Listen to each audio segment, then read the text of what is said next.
ఆదివారంగా భావించాం. యేసుక్రీస్తు ప్రభుల వారు యెరూషలేములో ప్రయాణం చేసిన సందర్భాన్ని నేర్చుకున్నాం. రాత్రి కాలంలో మనం పరిశుద్ధ సోమవారంలో అంజరవ చెట్టు శపించబడింది అన్న విషయాలు రాత్రి కాలం ధ్యానం చేశాం.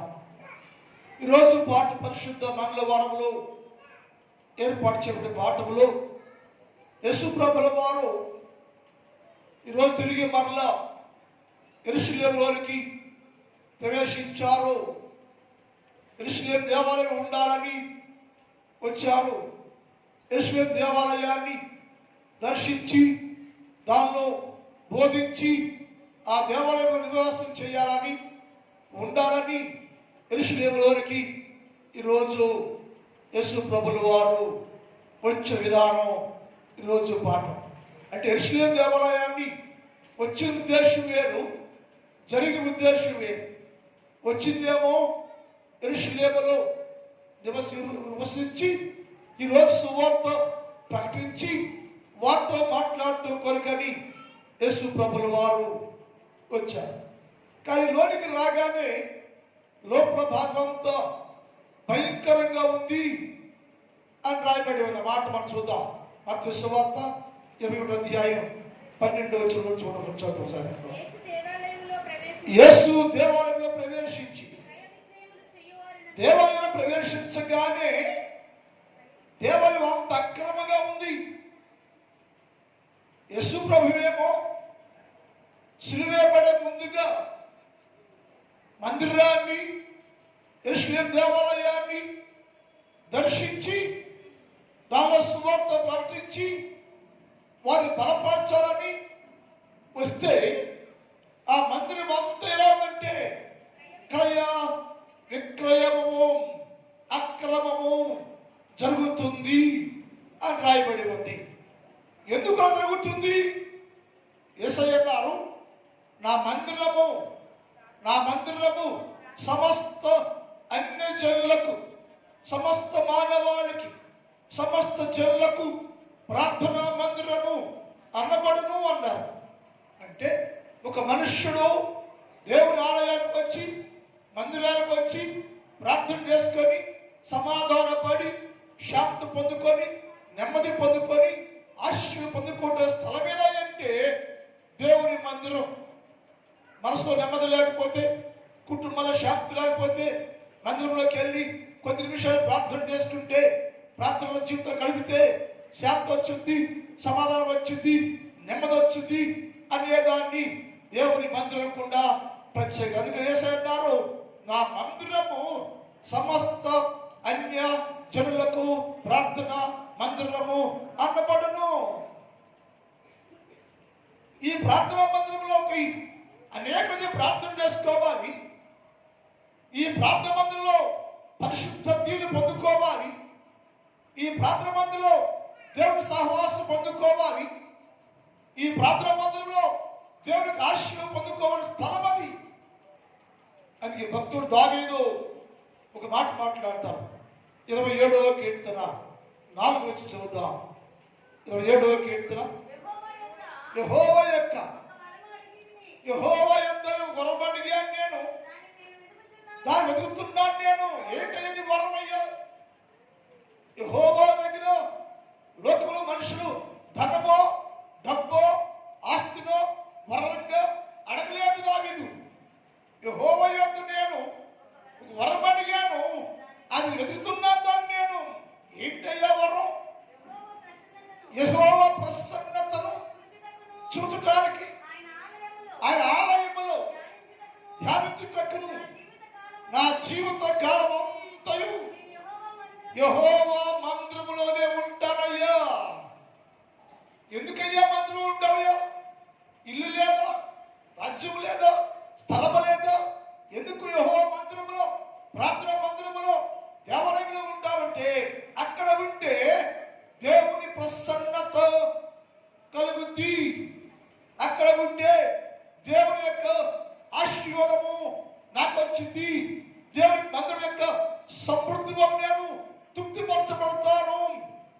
కానీ నేను కోరుకున్నాయా, లోకంలో అన్నిటికంటే నాకు కావాల్సింది ఏంటంటే దేవుని మందిరములో నివసించాలని కోరుకుంటున్నాయా అన్నటువంటి మాటలు జ్ఞాపకం చేస్తే, అలాంటి పరిశుద్ధమైన మందిరం అది, పరిశుద్ధమైన మందిరం అది. ప్రసరత కోసం, శాంతి కోసం, దర్శనం కోసం వచ్చి అక్కడ పొందుకొని తృప్తిపరచబడేది, తృప్తినిచ్చేది యేసుక్రీస్తు ప్రభుల వారి యొక్క దేవుని మందిరం. ఆ మందిరము దేవుని ఆలోచన ఉంది. ఆ మందిరం విలువైంది, మందిరం పరిశుద్ధమైంది. పరిశుద్ధమైన మందిరాన్ని చూస్తే యేసు అన్నాడు, నా పరిశుద్ధ మందిరాన్ని మీరు అక్రమం చేస్తున్నారు. నా పరిశుద్ధ మందిరంలో నేను ప్రవేశిస్తే క్రమము లేదు, అక్రమం ఉంది, అక్రమం చేస్తున్నారు, వ్యాపారం చేస్తున్నారు. అంటే నా ఇల్లు వ్యాపార కేంద్రంగా మార్చేశారు మీరు. నా ఇంటిని వ్యాపార స్థలంగా మార్చారు మీరు. క్రమము లేదు. ఆయనేమో దేవుని మందిరంలో లేడు, దేవుని ప్రసన్నత చూస్తారని చెబితే, ఇక్కడేమో ప్రసన్నత లేకపోగా క్రమము లేకపోగా క్రయ విక్రయము వ్యాపారం జరుగుతూ ఉంటే యేసు ప్రభుల వారు చాలా కోపం, 2 విషయాలు వేసే కోపడ్డారు. ఇది రెండవది. యేసు ప్రభు వారికి నా మందిరం శ్రేష్టంగా ఉండాలయ్యా, నా మందిరం విలువగా ఉండాలయ్యా, నా మందిరం ఘనంగా ఉండాలని కోరిక. అందుకు దావీదు మాట అంటాడు, 84వ కీర్తన 2వ వచనం చూద్దాం. 84వ కీర్తన 2వ వచనం చూద్దాం. యెహోవా మందిర ఆవరణాన్ని చూడాలని నా ప్రాణం ఎంతో ఆశపడుతుంది. అయ్యా, నీ మందిరం ఉందే, యెరూషలేము మందిరం ఉందే, నీ దేవాలయం ఉందే, అది చూడాలని, మందిరానికి వెళ్ళాలని, మందిరంలో ఉండాలని, మందిరంలో ప్రార్థన చేయాలని నా ప్రాణము ఎంతో ఆశపడుతుందయ్యో. అది దానికోసం సొమ్మస్సులు, నా హృదయము అంతరంగం సొమ్మస్సులు పోతున్నానయ్యా. ఆ స్థలము లేక, ఆ సమయం రాక చాలా వేదన పడుతున్నానయ్యా. అంటే దేవుని మందిరంలో ఉంటే ఆశీర్వాదం, దేవుని మందిరానికి వస్తే శాంతి, దేవుని మందిరం ఉంటే నెమ్మది. అలాంటి పరిశుద్ధమైన నా మందిరాన్ని, అలాంటి పరిశుద్ధమైన నా ఆలయాన్ని, అలాంటి పరిశుద్ధమైన నా స్థలాన్ని ఇశ్రాయేలు యాజకులు, ప్రధాన యాజకులు అంత గొప్పవారు, అన్న కైమ అగ్నితోటి ఆ స్థలంలో ప్రవేశించి అందరూ ఏంటంటే క్రయ విక్రయాన్ని చేస్తున్నారు. అంటే పరిశుద్ధమైన దేవుని మందిరాన్ని అక్రమంగా మార్చేశారు. పరిశుద్ధమైన దేవుని మందిరాన్ని అక్రమంగా మార్చేసి క్రయ విక్రయముగా జరిగిస్తూ ఉన్నారు. అందుకే మాట ఇర్మియా గ్రంథం 23వ అధ్యాయం 11 మాట ఉంటుంది. ఇర్మియా గ్రంథం 23:11. ప్రవక్తలేమి, యాజకులేమి అందరూ పవిత్రులైపోయారు. నా మందిరములో వారి చెడుతనం కనిపిస్తుందట.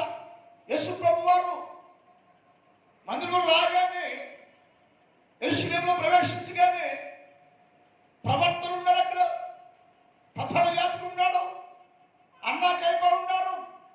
ఆ ప్రధాన యాజకుడు ఆ స్థలములో ఏం కనిపించింది రాగానే అంటే చెడుతనము నా మందిరం కనిపించిందయ్యా. ప్రవక్తలేమి, యాజకులు ఉన్నారు, ఖండించేవాడు ఉన్నారు అక్కడ. కానీ వాళ్ళ ముందే, వాళ్ళ కళ్ళ ముందే ఏం జరిగిందా అంటే క్రయ విక్రయము జరుగుతుంది. వాళ్ళ కళ్ళ ముందే వ్యాపారం జరుగుతుంది.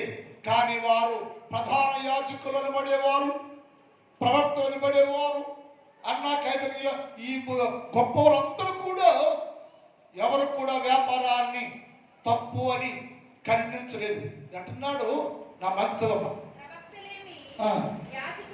యాజకులేమి అందరూ పవిత్రులు నా మందిరములో వారు చేసే చెడుతనం కనిపిస్తా ఉంది. అది పరిశుద్ధ స్థలం కదా, పరిశుద్ధం కదా మందిరం, దేవుడి వాసం కదా మందిరం. దేవుడి మందిరంలో ఉంటారు ఏమిటంటే పరిశుద్ధంగా ఉండాలి కదా, సమాధానం ఉండాలి కదా. చెడుతనం ఉందంటే అక్కడ మందిరంలో ఏం చెడుతనం అంటే దేవునికి విరోధమైన కార్యాలు, దేవునికి విరోధం పనులు వారు దగ్గర నుండి జరిగిస్తా ఉన్నారు. ఆ తట్టుకోలేము యేసయ్యా. నా మందిరం పరిశుద్ధమైతే, నా తండ్రి ఇల్లు పరిశుద్ధమైతే, నా తండ్రి ఇల్లు శ్రేష్టమైనది అయితే వారు దాన్ని గొంతుల గొప్ప మార్చడమే కాకుండా వారు దానిలో చెడుతనం పెట్టారు. చెడు జరుగుతూ ఉంది, సహించలేకపోతున్నాను నేను అన్నాడు. నాకు 30 వచ్చిన చదువు, 30 వచ్చిన కూడా మార్చుకుంటాం. కాబట్టి తన 30 వచ్చిన నా మాటలు దొంగిలించి ప్రవక్తలను నేను విరోధిని. ఇదే యెహోవాకు. ఎందుకంటే నా దేవుని సన్నిధిలో ఉన్న ప్రధాన యాజకులు దేవుని మాటలు దొంగిలించి దానికి న్యాయం చేయకపోగా కార్యక్రమాన్ని జరిగించారు అని రాయబడి ఉంది. దేవుని పిల్లలారా, రాత్రి కాలంలో యేసుక్రీస్తు మందిరం అనేది శుద్ధి చేయాలనుకున్నాడు ఆయన. ఇప్పుడు ఎందుకంటే మందిరంలో ప్రార్థన చేయాలని వచ్చాడు, కానీ మందిరంలో అక్రమ జరుగుతూ ఉంది. అక్రమ జరుగుతుంటే సహించలేకపోయాడు. చెడుతనము జరుగుతూ ఉంది, చెడుతనము జరుగుతూ ఉంది, చెడుతనము చూడలేకపోయాడు. అక్కడ ఏమంటే అది దొంగల గృహగా మారింది, వ్యాపార స్థలంగా మారింది. దాన్ని చూడలేక యేసు ప్రభుల వారు అందరిని కొట్టడం ప్రారంభం చేశాడు. ఆ స్థలంలో వెళ్ళగొట్టు ప్రారంభించాడు. అందరూ కొట్టేశాడు, త్రోసేశాడు, పడగొట్టాడు. అక్కడ మాట్లాడేశా, ఇది నా దేవుని మందిరం, ఇది నా దేవుని మందిరం, నేనుండే స్థలం ఇది, నా ఇంటిని పాటు చేసే రైట్ నీకు గౌరవించే ప్రధాన యాజకులారా, శాస్త్రులారా, పరిచయులారా అని ఆ బలం వ్యాపారం త్రోసివేసి కొడాలతో కొట్టి అందరిని ఆ స్థలంలో నుంచి వెళ్ళగొట్టాడు. ఎందుకంటే అది దేవుని నివాస స్థలం, దేవుడు నివసించే స్థలం. పరిశుద్ధ స్థలాన్ని వ్యాపారంగా మార్చకూడదని లేఖనాల్లో స్పష్టంగా రాయబడింది. అందుకే లేఖ మాట బైబిల్లో ఇర్మియా గ్రంథం 7వ అధ్యాయం 15 చెబుతాం. ఇర్మియా 7:15 ఎఫ్రాయిము సంతానమగు నీ సహోదరులందరినీ నేను వెళ్ళగొట్టినట్టు మిమ్మును నా సన్నిధిలో నుంచి ఎవరైతే క్రయ విక్రయం చేస్తున్నారో, మందిరంలో వ్యాపారం చేస్తున్నారో, మందిరంలో దుర్మార్గంగా ప్రవర్తించారో, దేవుడు మందిరాన్ని గుమ్మలతో రకరకాల వ్యాపారాన్ని చేస్తున్నారో, అలాంటి అందరినీ మళ్ళా దేవుని మందిరంలోకి రాకోకుండా వెళ్ళగొట్టయ్యా. యాజకులారో, ప్రవక్తలారో, మీరు అందరూ నా నామాన్ని కనపరచారు కదా, ఏం చేస్తున్నారంటే దేవుని మందిరంలో గుమ్మల వ్యాపారం, రోకలు మారుస్తున్నారు, రోకల వ్యాపారం చేస్తున్నారు. అది పరిశుద్ధ స్థలమే కదా, పరిశుద్ధ ఇల్లు కదా అని అలాంటి వారిని ఒకప్పుడు ఎఫ్రాయిము సంతతి వారిని వెళ్ళగొట్టిన రీతిగా ఈ రోజు కూడా యేసుక్రీస్తు ప్రభుల వారు ఆ దేవాలయంలో ఉన్నవారందరినీ బయటికి వెళ్ళగొట్టినట్లుగా ఈ రాత్రి పాటలు. అంటే ఏం చేశాడంటే వెళ్ళగొట్టాడంటే అర్థం ఏంటి? అక్రమాన్ని వెళ్ళగొట్టాడు, శుద్ధి చేశాడు.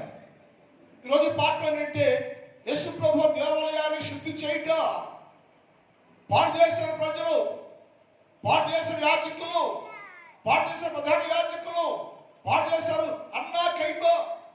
అయితే పాడైపోతులు చూస్తూ ఊరుకోకుండా యేసు ప్రభుల వారు దేవాలయాన్ని శుద్ధి చేయటకు వారిని వెళ్ళగొట్టెను. ఇర్మియా గ్రంథం 32:34 చదువుతాం. ఇర్మియా 32. మరి నా పేరు పెట్టబడిన మందిరం ఏదండి? మందిరం, దేవుని మందిరం. నా పేరు పెట్టబడి మందిరాన్ని అపవిత్రపరిచేశారు మీరు. దానిలో హేయమైన వాటిని పెట్టేశారు మీరు. మందిరం పరిశుద్ధం, మందిరం పరిశుద్ధంగా ఉండాలి. పరిశుద్ధుల ఆరాధన జరగాలి. అక్కడ ఆ స్థలంలో యెరూషలేములోని మీరు అపవిత్రమైన వాటిని, హేయమైన వాటిని, దేవునికి ఇస్తున్నట్టు వాటిని పెట్టి వ్యాపారం చేస్తున్నారు అన్నట్టు మాట. అంటే హేయమైన వాటిని పెట్టిరి. వారు కుమారులను కుమార్తెలను అది అపవిత్రైపోయినాక, అపవిత్రం చేయబడినాక హేమి వస్తువులను పెట్టుకుని కుమారులను కుమార్తెను ఆ స్థలం ప్రతిష్ఠ చేస్తే ఆశీర్వాదకరము కాదు. అందుకని ఈ రాత్రికాలం మాట్లాడింది. ఈ పరిశుద్ధ మంగళవారములు యేసు ప్రభు చెప్పిన మాట, నా మందిరము పరిశుద్ధము, నా మందిరం సమస్త అన్ని జిల్లకు ప్రార్థనా మందిరము. అలా సంతోషం ఉంటుంది, అలా దేవుడి ప్రసన్నత ఉంటుంది. అలాంటి స్థలాన్ని మీరు కావాలని వ్యాపారం చేశారు, గుమ్మల వ్యాపారం పెట్టారు, రోకులు మార్చారు, చెడు పని చేశారు, చెడుతనం చేశారు. మిమ్మల్ని బట్టి నా దేవాలయం పాడైపోయింది అని ఎవరైతే, ఏ ప్రధాన యాజకులు అన్న కైప అనేవారు ఎవరైతే అనుమతితో యెరూషలేము దేవాలయాన్ని పాడు చేశారో అందరినీ యేసు ప్రభు వారు వెళ్ళగొట్టి నెట్టేసి త్రోసేసి దేవాలయాన్ని శుద్ధీకరించి, నా తండ్రి నివసించే స్థలము చాలా పరిశుద్ధం అని చెప్పి ఆ మందిరాన్ని శుద్ధీకరించరు. నా జీవితాలు కూడా మందిరాలే, హృదయాలు కూడా మందిరాలే. హృదయముని ఈ దేహము దేవుని ఆలయం, ఈ దేహము దేవుని ఆలయము. ఈ మందిరాన్ని కొరకు పరిశుద్ధంగా ఉంచాలి. నీ మందిరంలో హేయమైనవి ఏమి ఉండడానికి వీలు లేదు. నీ మందిరంలో యెహోవాకు యేసు ప్రభువుకి ఇష్టము లేనివి, హేయమైనవి ఏది కూడా నీలో నివసించడానికి వీలు లేదు. దాన్ని శుద్ధి చేయాలి, బాగు చేయాలి. హేయమైన ఒకవేళ హృదయములో ఉంటే, మందిరంలో ఉంటే, దేహము అనే ఆలయములో, దేహము అనబడే దేవుని మందిరము అనబడే నీ దేహములో, హృదయములో చెడు ఉంటే దాన్ని తీసి బయట పారవేసి శుద్ధీకరించుకోవాలి. ప్రార్థన. మా తండ్రి, నీ పాదములకు స్తోత్రాలు. పరిశుద్ధుడైన దేవ, ఈ రాత్రి కాల వేళలో మీ సన్నిధిలో చేరి పరిశుద్ధ మంగళవారం యొక్క విలువ తెలుసుకున్నాం తండ్రి. నీ మందిరం శ్రేష్టం, పరిశుద్ధం. ఆ స్థలాన్ని అప్పట్లో చేయకూడదు, చేస్తారు కాబట్టి ఆ రోజు శాస్త్రుల్ని, పరిశీలిని, ప్రధాన యాజకుల్ని వెళ్ళగొట్టేసి మందిరాన్ని శుద్ధీకరించావు ప్రభు. మీ మందిరం మేము పవిత్రంగా ఉంచే వారికి సహాయం చేయండి. ఈ రాత్రి కాలంలో ఈ స్థలంలో మోకరించి ప్రతి బిడ్డను దీవించండి, ఆశీర్వదించండి. ప్రతి బిడ్డకు సంపూర్ణ దీవెనలు కలిగించండి అయ్యా. నెలంతా కాపాడేవ తండ్రి. ఈ మార్చి 31వ తారీఖు వరకు వాళ్ళందరినీ కాచి కాపాడేవ తండ్రి. రేపటి నుంచి మనం నూతన నెలలోకి ప్రవేశించబోతున్నాం అయ్యా. నూతన మాసములో నూతన దీవెన, నూతన మేరలో, నూతన ఆశీర్వాదాలు నా సంఘం అంతా పొందుకొని, నా సంఘంలో ఉన్న ప్రతి కుటుంబము క్షేమకరంగా, దీవెనకరంగా, మేలుకరంగా నూతన నెలలో ప్రభు సంపూర్ణంగా ప్రతి వేలు పొందుకొని వర్ధిల్లే వారిగా సహాయం చేయమని ప్రార్థన చేస్తున్నాం తండ్రి. మీకే స్తోత్రాలు ప్రభు. రాత్రి కాలంలో ఈ స్థలంలో మోకరించిన ప్రతి బిడ్డలను దీవించండి, ఆశీర్వదించండి అయ్యా. వ్యవసాయం చేస్తున్నా వీళ్ళంతా మంచి పంటలు కుడుచుకోవడం సహాయం చేయి. కష్టపడి పనులు చేసే వీళ్ళందరూ దీవించండి, ఆరోగ్యం ఇవ్వండి, బలాన్నివ్వండి, పని పాటల్లో తోడుగా ఉండండి, సహాయం చేయండి. బిడ్డ ప్రభావ పరీక్షలు చివరికి వచ్చిన ప్రభావ పరీక్ష రాస్తున్నారా, రాసి ఉన్నారు ప్రభావ. అందరి బిడ్డల పరీక్షలో ఫస్ట్ ర్యాంకులో వాస్తవాలు తండ్రి. ఈ కార్యం ఇంకా పరీక్షల కొరకు సిద్ధపడుతున్న అందరూ కూడా దీవించండి, ఆశీర్వదించండి. నా సంఘాన్ని బలపరచండి, దినదిన అభివృద్ధి మీరు మహిమ పొందుకోవాలని యేసు వారి పరిశుద్ధ నామములో ప్రార్థిస్తూ ఉన్నాం తండ్రి. అందరూ చిన్న పడదామండి. మీ ప్యాంప్లెట్లు ఇవ్వబడ్డాయి. పాపెట్టుల పేర్లు ఉన్న వారందరూ మనుషుల కోసం ప్రార్థన పరిస్థితి పడి రావాల్సిందిగా మనవి. ఎందుకో అన్నింతగా నీవు ప్రేమించితివో దేవా, అందుకో నా దీన స్తుతి పాత్ర. హల్లెలూయా యేసయ్యా, హల్లెలూయా. నా పాపము బాప నగరూపిరైనావు, నా శాపము పాప నలిగి వేలాడితివి.